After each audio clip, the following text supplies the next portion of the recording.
것이 없도다.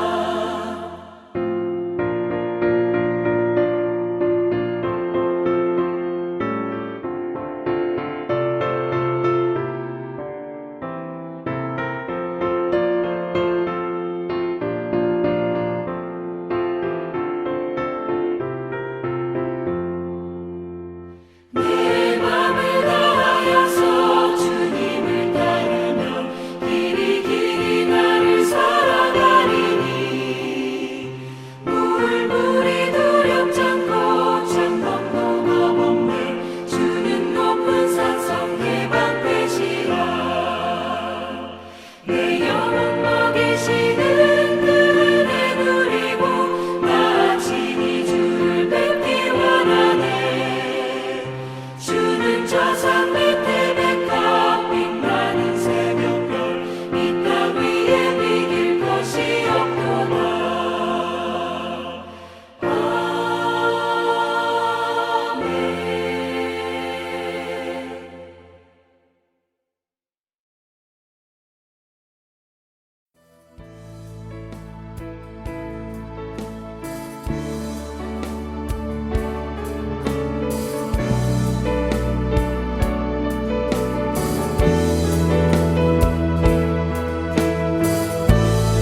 신실하신 주 날마다 자비를 베푸시며 일용할 모든 것 내려주시니 오 신실하신 주 나의 구주.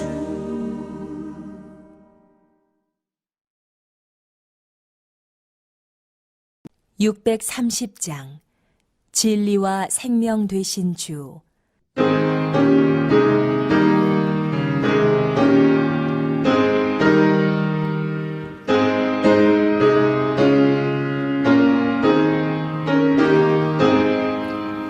진리와 생명 되신 주 이 몸을 바치옵니다.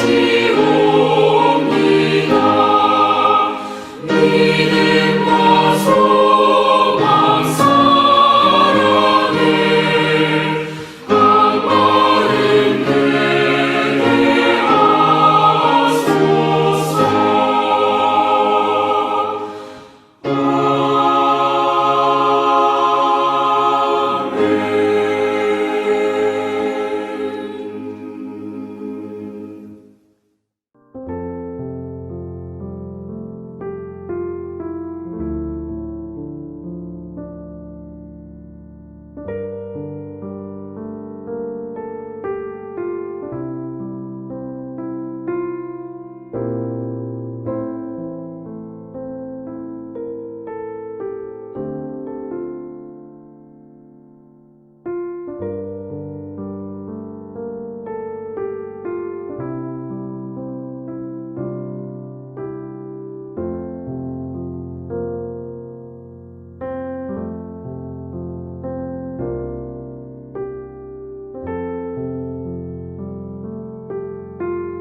할렐루야. 2020년이 제 3주도 남겨놓지 않았습니다. 지난 한 해를 돌아보면 코로나로 시작해서 코로나로 끝났다라고 해도 과언이 아닙니다. 어제는 코로나19 확진자가 930여 명이 나왔다고 매스컴에서 보도를 하고 중대본이나 평택시, 안성시, 그리고 용인시 할 것 없이 안전문자를 보내오니 너나 할 것 없이 마음과 행동이 위축당할 수밖에 없었습니다. 며칠 전 K방역을 자랑하며 이제 코로나19의 터널의 끝이 보인다던 대통령의 화거는 어제 방역이 비상 상황이라 면목이 없다라며 대국민 사과를 하는 지경에 이르게 되었습니다. 우린 이런 상황을 주시하면서 타이당 당시의 전염병 재앙을 생각해 볼 수 있어야 합니다. 역대상 21장에는 사단이 다윗의 마음을 충동하여 이스라엘의 군사를 계수하도록 했습니다.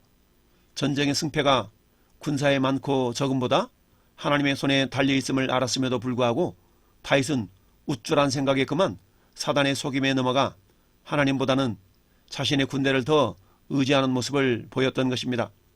이에 하나님은 다윗의 이러한 행동을 죄로 여기시고 그를 책망하시면서 갓 선지자를 통하여서 세 가지 재앙 중 한 가지를 내리시겠다라고 말씀하셨습니다. 그리고 다윗으로 하여금 선택하도록 하셨죠. 다윗에게는 고통스러운 순간이었던 것입니다. 그러나 다윗은 어쩔 수 없이 선택의 순간에 이렇게 고백합니다. 다윗이 갓에게 이르되 내가 곤경에 빠졌도다. 여호와께서 긍휼이 심히 크시니 내가 그의 손에 빠지고 사람의 손에 빠지지 아니하기를 원하노라 했습니다.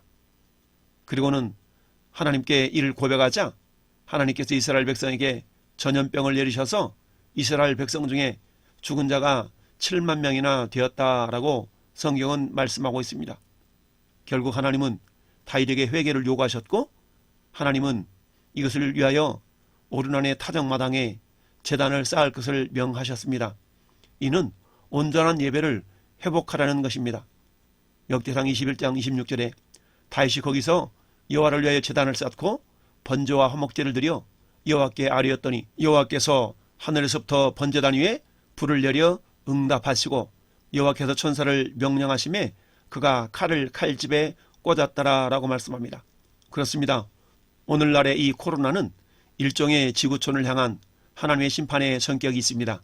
특별히 하나님의 자녀들인 저와 여러분들은 하나님을 향한 온전한 예배를 회복할 수 있기를 바랍니다.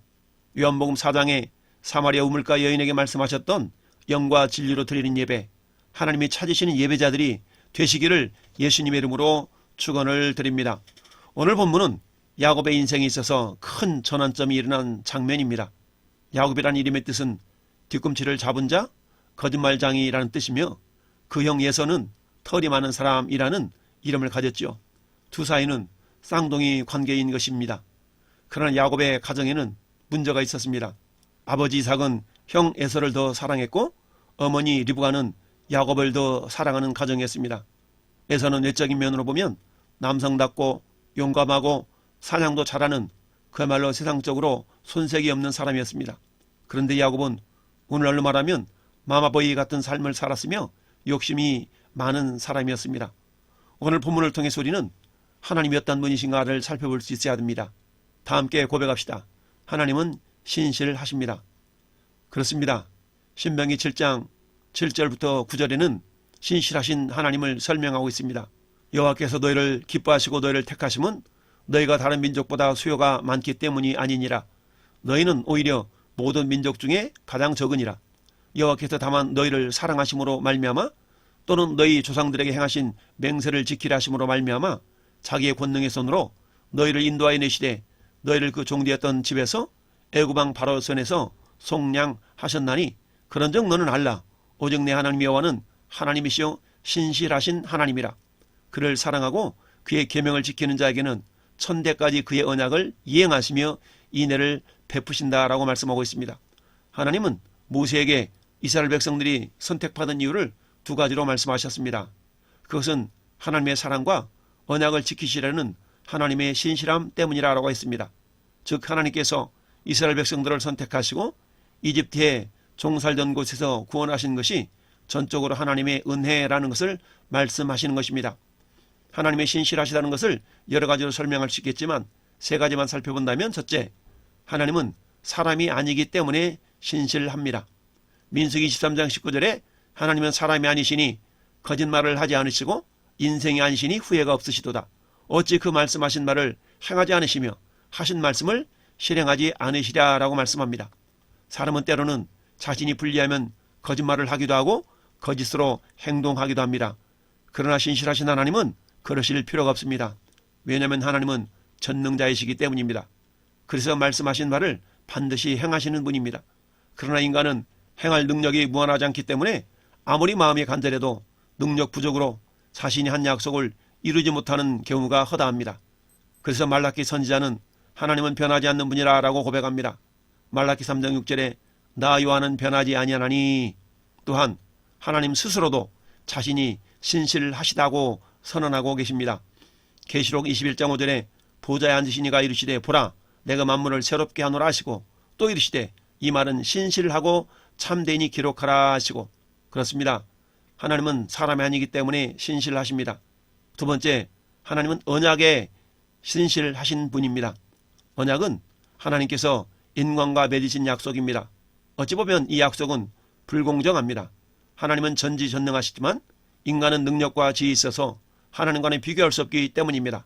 하나님은 그래서 그 언약을 친히 이루어 가시는 것입니다.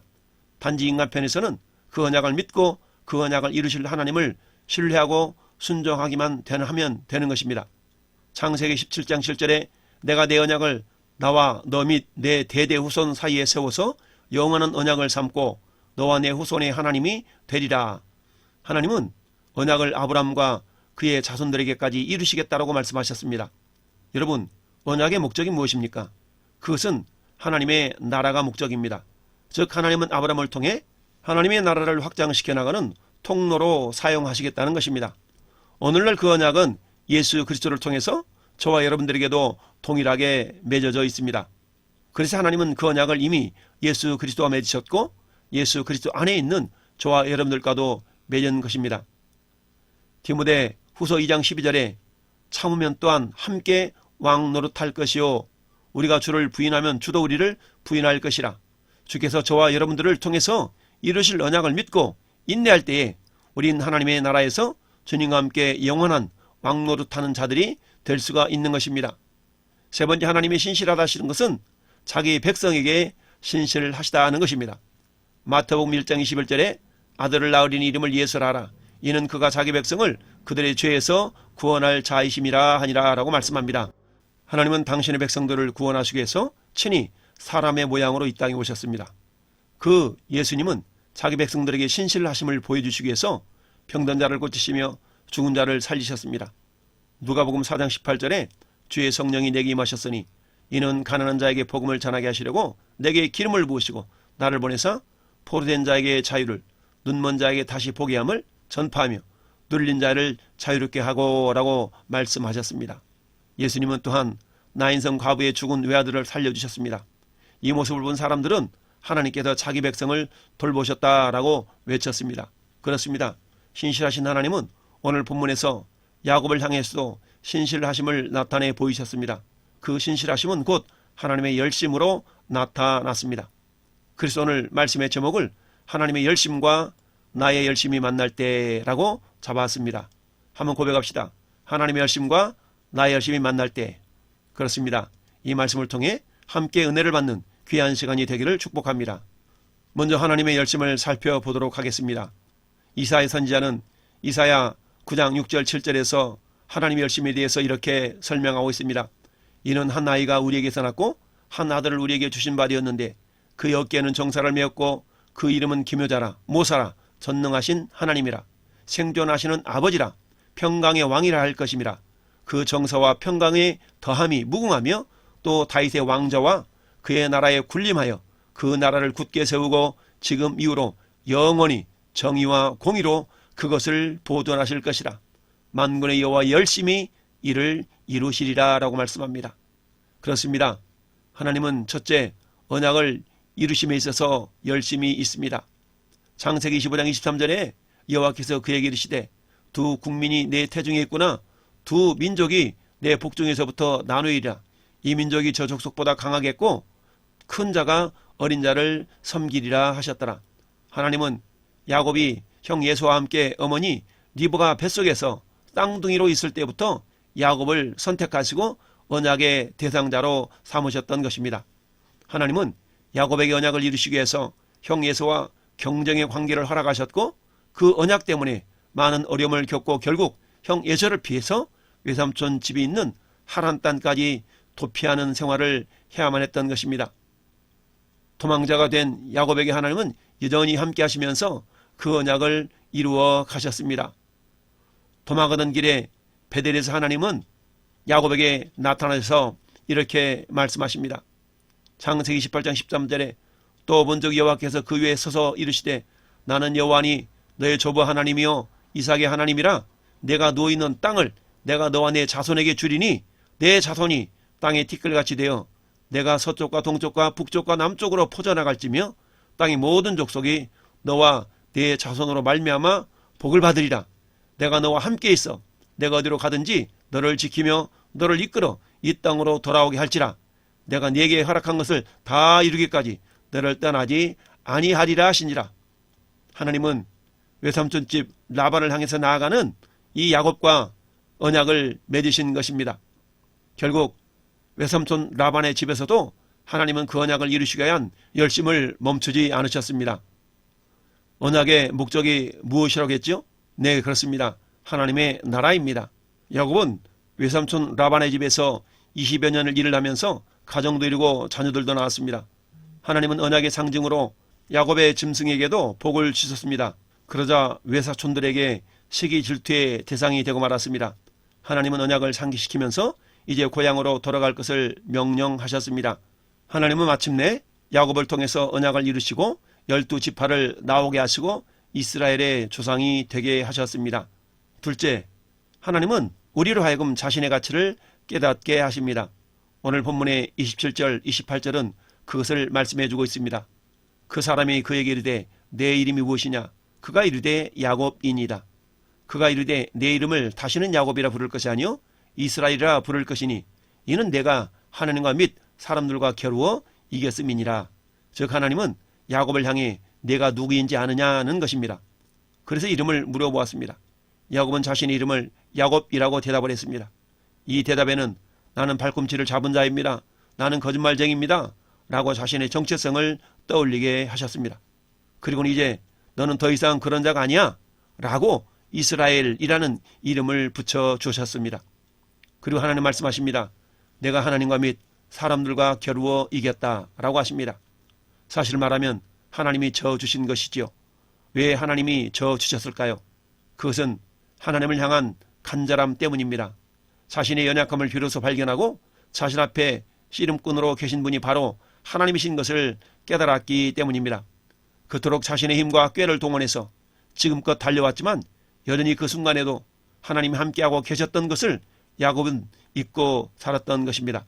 그런데 형 에서를 만날 수밖에 없는 자신의 가족들, 그리고 야곱이 이 현실 앞에서 야곱은 형 에서의 안갚음에 대한 두려움 때문에 밤을 새운 것입니다. 왜냐하면 자신이 할 수 있는 모든 일을 했음에도 불구하고 마음에 여전히 불안과 두려움이 사라지지 않았기 때문입니다. 이것이 야곱의 모습인 것을 자신이 깨달았고 그제서야 하나님의 도움이 아니면 안 된다라는 것을 깨달은 것입니다.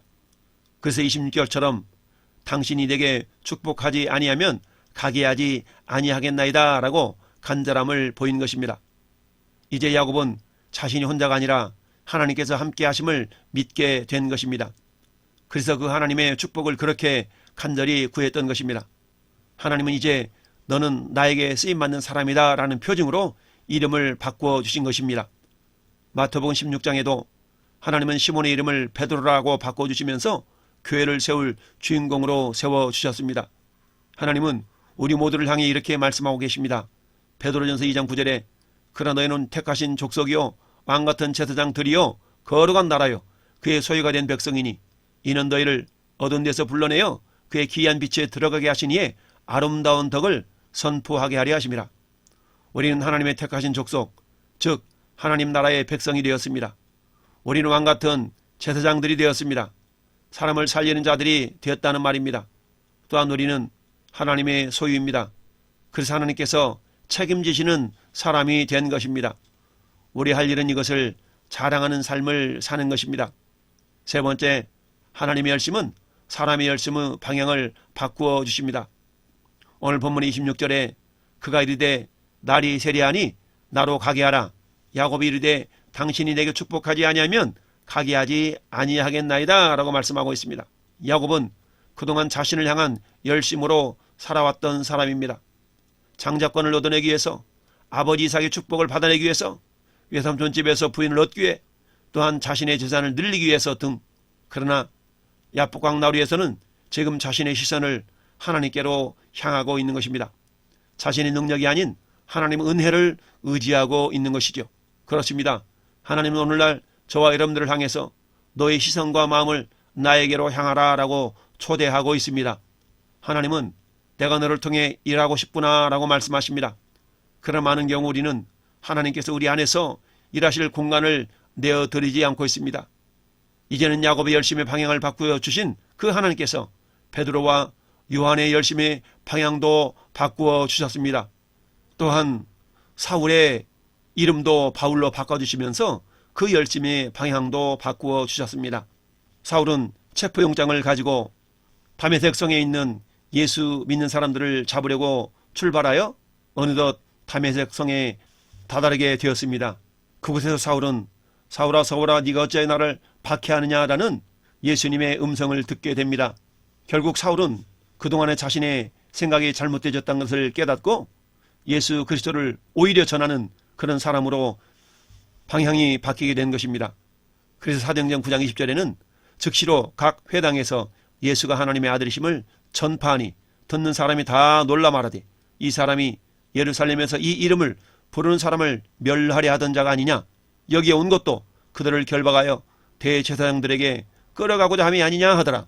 사울은 힘을 더 얻어 예수를 그리스도라 증언하며 밤에 새게 사는 사람들을 당혹하게 했다라고 말씀합니다. 예수 믿는 사람들을 구속하려고 다메섹으로 가던 사울이 이제는 그 예수가 하나님의 아들 곧 하나님이심을 증거하는 그런 사람으로 변한 것입니다. 하나님의 열심이 이 일을 이루셨습니다. 이처럼 하나님의 열심은 사람들의 삶의 방향까지도 바꾸십니다. 이에 반해서 야곱의 열심은 어땠습니까? 야곱은 첫째, 장자의 명분을 위해 열심히 산 사람입니다. 둘째, 자신을 위한 싸움에 열심이었던 사람입니다. 셋째는 가정을 세우기 위한 열심이 있었던 사람입니다. 장자의 명분을 얻기 위하여서 형 에서에게 팥죽 한 그릇에 그 장자의 명분을 얻어냈습니다. 왜요? 그 장자권은 아버지의 축복을 받는 권한이 들어있기 때문입니다. 자신을 위한 싸움에도 열심이었습니다. 그렇습니다. 어머니 뱃속에서부터 야곱은 첫째가 되려고 그렇게 다투었습니다.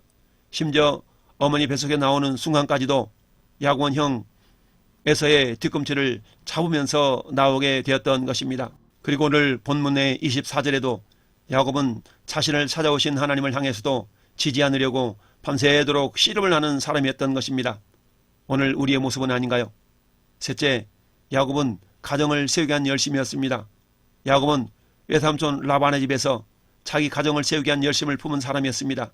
20여 년 동안 외삼촌 집에서 일을 하면서도 오로지 자신의 부인들과 자신의 가족 재산을 위해서 열심을 품고 일한 존재였습니다. 야곱은 외삼촌 집에 지난 20여 년의 인생을 창세기 31장 40절에 내가 이와 같이 낮에는 더위와 밤에는 추위를 무릅쓰고 눈 붙일 겨를도 없이 지냈나이다 라고 외삼촌 라반에게 자신의 삶을 고백했습니다. 그렇다면 이제 하나님의 열심과 야곱의 열심이 만났을 때 어떠한 일이 발생한 것일까요? 이제 이 두 열심의 만남이 야복강 나루트에서 마주치게 된 것입니다. 두 만남을 통해 마침내 자신의 정체성을 발견하게 되었습니다. 그리고 자신을 향했던 열심이 오히려 하나님께로 바뀌게 되는 결과를 가져왔습니다. 첫째, 두 열심이 만났을 때 이름이 바뀌는 그런 복을 받게 됩니다. 오늘 본문 28절에 그가 이르되 내 이름을 다시는 야곱이라 부를 것이 아니요 이스라엘이라 부를 것이니 이는 내가 하나님과 및 사람들과 겨루어 이겼음이니라 라고 말씀합니다. 이름에는 그 사람의 정체성이 담겨 있습니다. 그런데 그 이름을 하나님께서 바꾸어 주셨다는 것은 정체성이 바뀐 것입니다. 이제 야곱은 자신을 위한 사람이 아니라 하나님의 언약 안에서 하나님을 위한 사람이 된 것입니다. 그 이름을 이스라엘로 바뀐 것이죠. 하나님과 및 사람들과 겨루어 이겼다라고 정의해 주셨습니다. 이름에는 목적이 담겨져 있습니다. 술잔이라고 이름을 붙이면 술을 따르는 데 사용이 됩니다.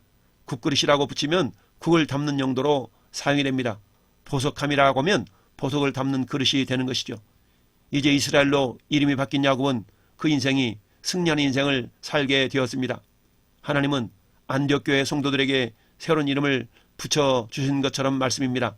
사도행전 11장 26절에 안디옥에 데리고 와서 둘이 교회에 1년간 모여있어 큰 무리를 가르쳤고 제자들이 안디옥에서 비로소 그리스도인이라 일컬음을 받게 되었다라고 말씀합니다. 하나님 우리들을 옛사람의 성품을 벗겨버리고 새사람의 성품을 입혀주셨습니다. 고린도후서 5장 19절에 그런즉 누구든지 그리스도 안에 있으면 새로운 피조물이라 이전 그것은 지나갔으니 보라 새 것이 되었도다. 저나 여러분들은 모두가 다 새로운 피조물 그리스도인이 된 것입니다. 두 번째, 하나님 열심과 나의 열심이 만났을 때에 담대함의 복을 받습니다.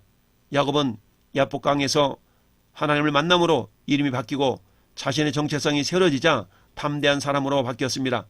다가오는 형을 두려움 대상으로 생각하며 모든 사람들을 야복강을 넘겨 보낸 채 자신만은 맨 뒤에 남아있던 야곱은 이제 자기 가족들보다도 맨 앞서서 형 에서를 만나러 가는 담대함이 생겼습니다.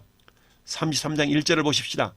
야곱의 눈을 들어보니 에서가 400명의 장정을 거느리고 오는지라 그의 자식들을 나누어 레아와 라헬과 두 여종에게 맡기고 여종들과 그들의 자식들은 앞에 두고 레아와 그의 자식들은 그 다음에 두고 라헬과 요셉은 그 뒤에 두고 자기는 그들 앞에서 나아가되 라고 말씀하고 있습니다. 이처럼 하나님의 함께 하심을 믿는 사람은 담대함으로 세상과 맞짱떠서 이기는 자가 됩니다. 히브리 기자는 우리에게 이렇게 말씀합니다. 내가 결코 너희를 버리지 아니하고 너희를 떠나지 아니하리라 하셨느니라. 그러므로 우리가 담대히 말하되 저는 나를 돕는 이시니 내가 무서워하지 아니하겠노라. 사람이 내게 어찌하리요 하노라. 그렇습니다. 우리가 하나님과 우리의 열심히 만났을 때 우리는 담대한 사람이 됩니다. 세 번째, 하나님 열심과 우리 열심히 만났을 때에 우리는 축복자의 삶을 살아가게 됩니다. 하나님을 깊이 경험한 야곱은 이제 이름이 이스라엘로 바뀌었습니다. 정체성이 바뀐 사람이 되었습니다. 축복을 훔쳐내던 야곱이 아니라 축복을 하는 이스라엘이 된 것입니다. 그래서 대제국 애굽의 바로왕 앞에서도 기죽지 않고 오히려 그를 축복해주는 사람으로 바뀌었습니다. 창세기 47장 8절에 바로가 야곱에게 묻되 내 나이가 얼마냐? 야곱이 바로에게 아뢰되 내 나그네의 길이 세월에 130년이니이다. 내 나이가 얼마 되지 못하니 우리 조상이 나그네 길의 연주에 미치지 못하나 험악한 세월을 보냈나이다 하고 야곱이 바로에게 축복하고 그 앞에서 나오니라. 요셉의 초청으로 애굽에 도착한 야곱의 가족은 애굽왕 바로 앞에서도 기죽지 않고 축복자로선 야곱 덕택에 애굽에서 구별된 고센 땅에 거주할 수가 있었습니다. 야곱은 죽어가는 마지막에도 자녀들을 위해서 축복하는 마지막 사명을 다하고 숨을 거두었습니다. 창세기 49장 28절에 이들은 이스라엘의 12지파라. 이와 같이 그들의 아버지가 그들에게 말하고 그들에게 축복하였으니 곧 그들 각 사람의 분량대로 축복하였더라. 하나님은 그리스도인이 된 저와 여러분들에게도 동일한 복을 주셨습니다. 우리에게 허락된 최고의 축복권은 바로 예수 그리스도를 전하는 권세입니다. 사도행전 16장 31절에 이르되 주 예수를 믿으라. 그리하면 너와 내 집이 구원을 받으리라 하고 주의 말씀을 그 사람과 그의 집에 있는 모든 사람에게 전하더라. 빌립보 감옥에서도 담대하게 구원의 복음을 전하는 바울과 실라는 축복의 사람으로 산 사람입니다. 하나님은 저와 여러분들에게도 이 권세를 사용하여 언약의 핵심인 하나님의 나라를 건설해 나아가기를 원하십니다. 이 거룩한 사역에 하나님의 열심과 우리 열심을 합하여 선한 열매를 주께 올려드리는 주인공들이 될 수 있기를 예수님의 이름으로 축원을 드립니다. 아멘.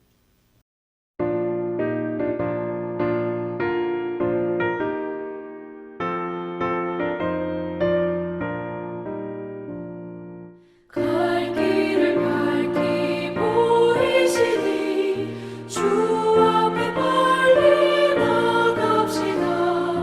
우리를 찾는 구주 예수 곧 오라시니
곳에 듣기도 하며 생각하니 참 진리시로다. 죄악 벗은 우리 영혼은 기뻐 뛰며 주를 보겠네. 하늘에 계신 주 예수를 영원히 섬기리.